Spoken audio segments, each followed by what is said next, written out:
Welcome back to another YouTube video. It's your tutor, D. Shaw. Today, I will be reviewing the CSEC Food, Nutrition and Health May 2022 Paper 2. Congratulations on scoring a grade 1, 2, or 3 on this paper. Whatever the outcome is, I am extremely proud of you. Well, what are we waiting for? Let's get right into this amazing paper. The first question here says, define the term lifestyle disease. A lifestyle disease is a disease that develops in people due to their daily habits and food choices. Next, name 2 lifestyle diseases that can negatively impact the health of persons in the Caribbean. Hypertension, diabetes, specifically type 2, which is an inability to respond to insulin, heart disease, or cirrhosis of the liver from drinking too much alcohol. Any one of these could have sufficed your marks here for lifestyle diseases. Next, state 2 factors other than the level of activity, pregnancy, and lactation that can influence eating patterns and dietary choices in the Caribbean. Age group and food availability. Next, explain how each of the following factors lead to changes in dietary needs. Here are the factors: level of activity with pregnancy and lactation. So let's talk about level of activity. Now, as one gets more active, their energy needs will change, right? And to get the energy they require, they will need to get the proper amount of proteins, carbohydrates, fats. And to paint a clearer picture to the examiner, you could have compared that to the sedentary lifestyle, right? Next, here for pregnancy and lactation, these conditions now require additional nutrients for the growth and development of the fetus, right? There's going to be the production of milk in lactation. So the mother is going to consume more food. So they're going to need a balanced diet of protein, carbohydrates, vitamins, minerals, and so forth. Next, discuss 2 factors that may threaten the food security of elderly persons within a community. And whenever I see the term discuss, it requires a greater elaboration from students. So I'd like to incorporate the definitions here. You could have defined food security to boost your marks. Food security, according to the Food and Agricultural Organization, says when all people at all times have physical and economic access to sufficient, safe, and nutritious food to meet their dietary needs and food preferences for an active and healthy life. So now that we get an understanding of what food security is, what could be 2 factors that threaten the food security of older people?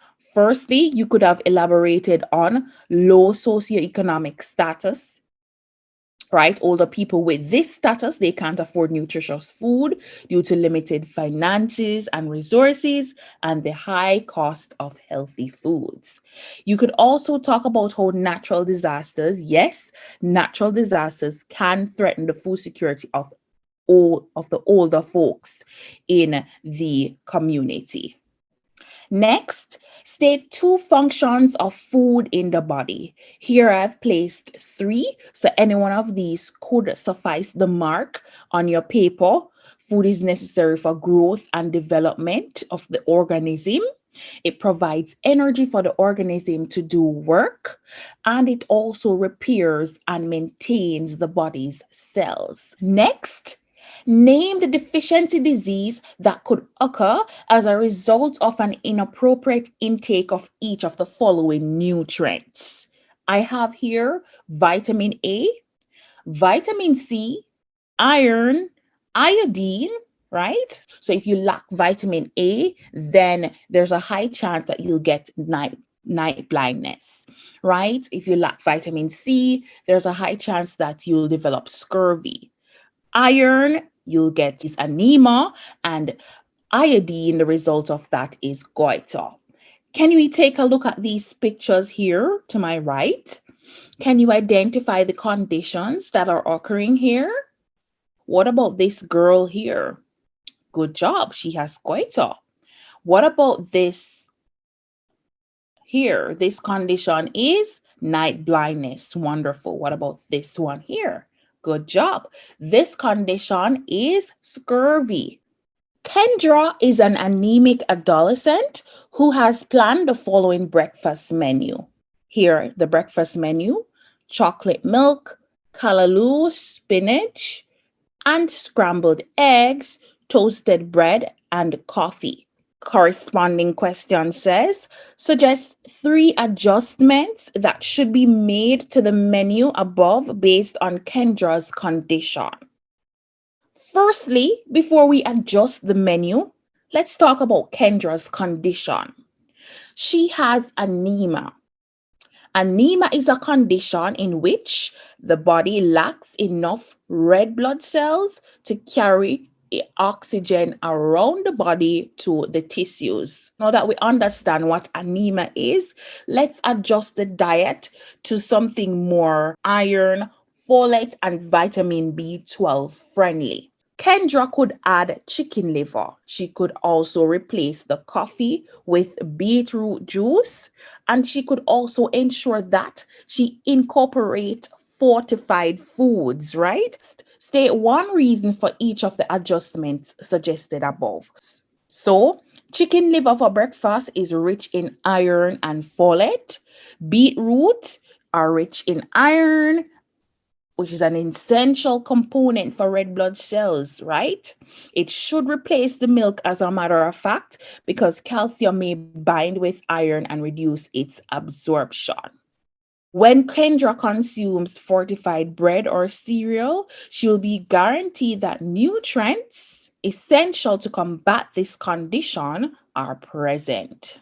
Jeet recently suffered a stroke as a result of hypertension and heart disease. He was also diagnosed with diabetes. Plan a lunch menu which is suitable for G2. Before we plan the lunch menu, let's understand the conditions: hypertension, diabetes. Hypertension is a lifestyle disease that we just spoke about in question 1. It occurs when the blood pressure against the walls of the arteries are consistently high, right? Diabetes, on the other hand, is a lifestyle disease that affects how the body turns food into energy, right? So now that we understand the two diseases, let's now look at what we're looking for in the diet. For the hypertensive patient, their diet would require fruits, vegetables, low fat dairy foods, low saturated fats, low sodium, low cholesterol, and trans fat. For the diabetic diet, that person does not want non-processed foods, high fiber fruits and vegetables, healthy carbohydrates, lean proteins and healthy fats, and low sugar. So remember, now we need to plan a lunch menu suitable for G2. We understand the conditions and what we're supposed to put in the diet.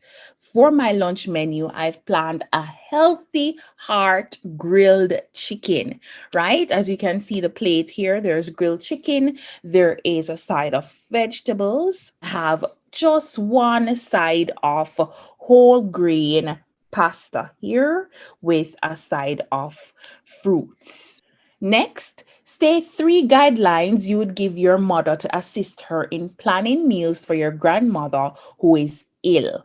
All right. So, I wonder if you remember this objective in the syllabus. Starts with C. What are you thinking? That's right, the convalescence, right? Planning meals for those people who are sick. So you could advise your mother to use food from all food groups. We want to give the individual a balanced diet, right?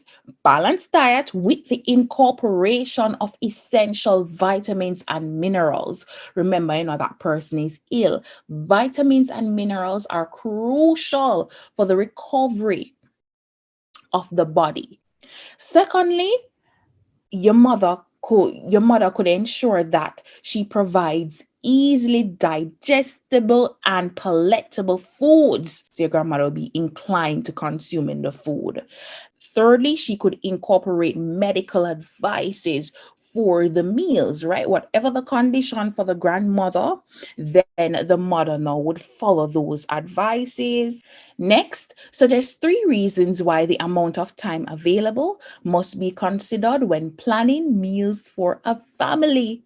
The amount of time available must be considered when planning meals for a family because one, it reduces impulse shopping. Remember, a major goal of the family is to save money, right? That will reduce impulse shopping, which often results in grabbing unhealthy and unnecessary options. Next, this allows for the allocation of more bonding time for the family. And thirdly, this allows for variety and health to be considered when planning meals. Next, your class is going on a field trip and all students are required to take packed lunches. Suggest 3 guidelines that the students should follow when packing their meals and state 1 reason for each guideline suggested. So firstly, the students are going on a field trip, right? And the best thing here is to take non-perishable foods. Non-perishable foods that won't spoil since the temperatures may vary and that can increase the risk for food spoilage, right? Food spoilage is not good. It can result in foodborne illnesses. In your meal planning, you'd like to incorporate those foods that are going to sustain the individuals on the field trip. I'm talking about high energy foods like carbohydrates. In entree here, I have a peanut butter sandwich with strawberry or banana slices, some carrot sticks, and water or apple juice. Moving on, state 2 factors that contribute to food spoilage and contamination. There is warm temperature, moisture, improper storage, poor food handling, unhygienic surroundings, enzymatic conditions. Remember, we're stating, so any one of these 2 could contribute to food spoilage and contamination.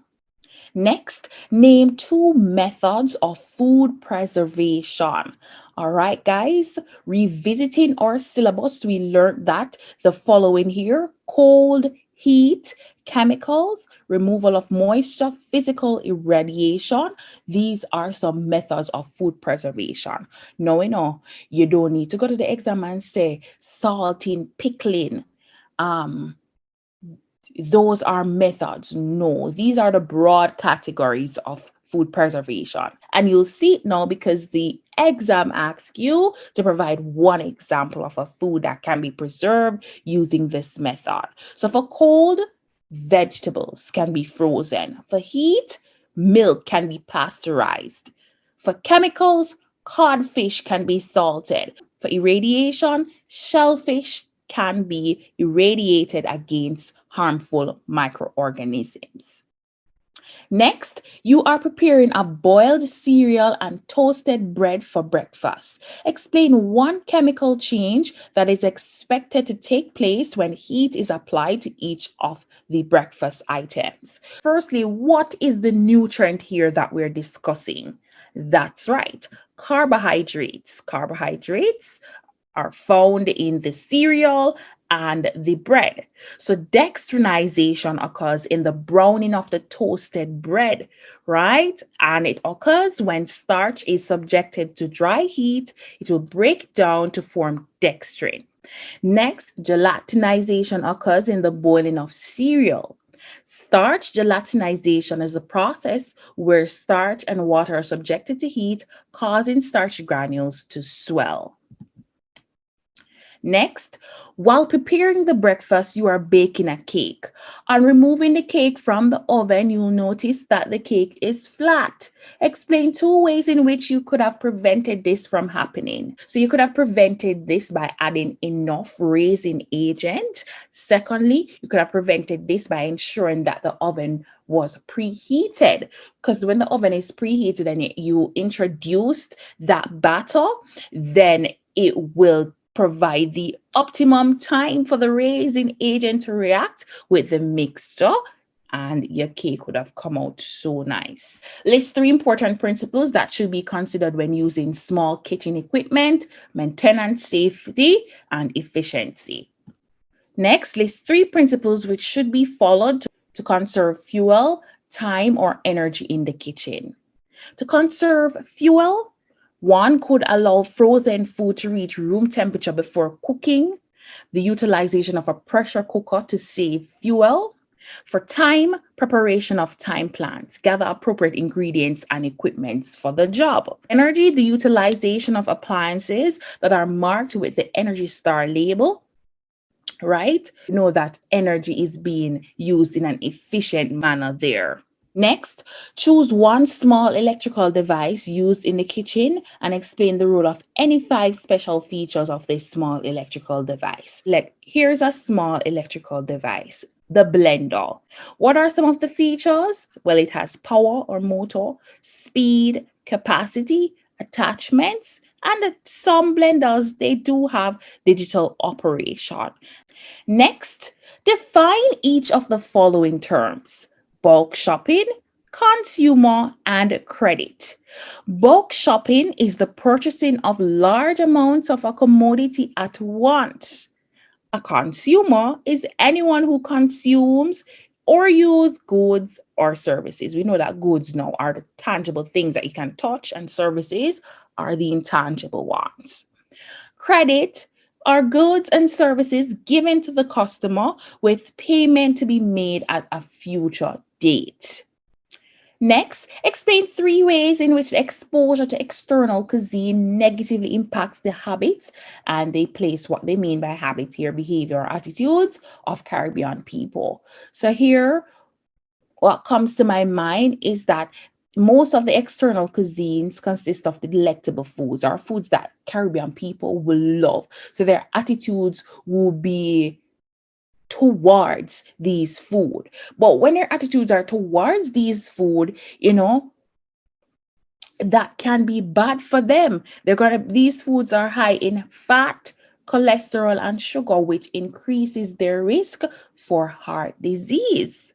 Again, reiterating that most of the external cuisines are delectable. So that's going to captivate the attitudes of Caribbean people. This will in turn disrupt our food security. So when we consume more of our own food, we're going to be more food secure. But relying on external cuisines, that's going to make us a little bit more insecure in terms of food.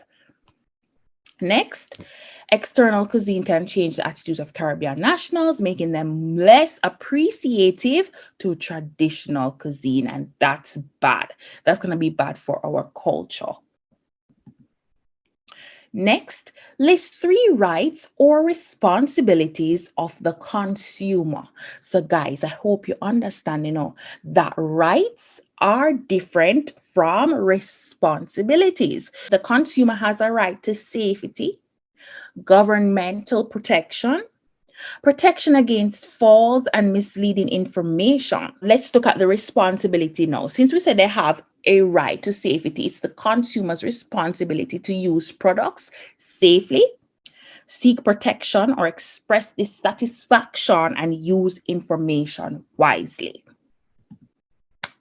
Next question, suggest 4 reasons why safe kitchen hygiene and safe food handling are important for food management practices in the restaurant industry. So, kitchen hygiene and safe food handling, they are important because they will discourage the growth and load of harmful microorganisms. They'll also avoid the buildup of mess, which leads to better hygienic conditions. How is better hygienic conditions important again? Right. It's going to be important, the overall health of the workers and the consumers. It's also going to reduce the loss of consumers and profits, right? The restaurant industry needs their consumers and their profit in order to grow. Hygiene and safe food handling is important as it prevents wastage of food. If you ensure that these parameters are maintained, then I'm sure that you'll save more money, you'll save more food, you won't have to throw away anything. That's my review of the CSEC Food and Nutrition Paper 2. Good luck on the Paper 1. All right. Thank you.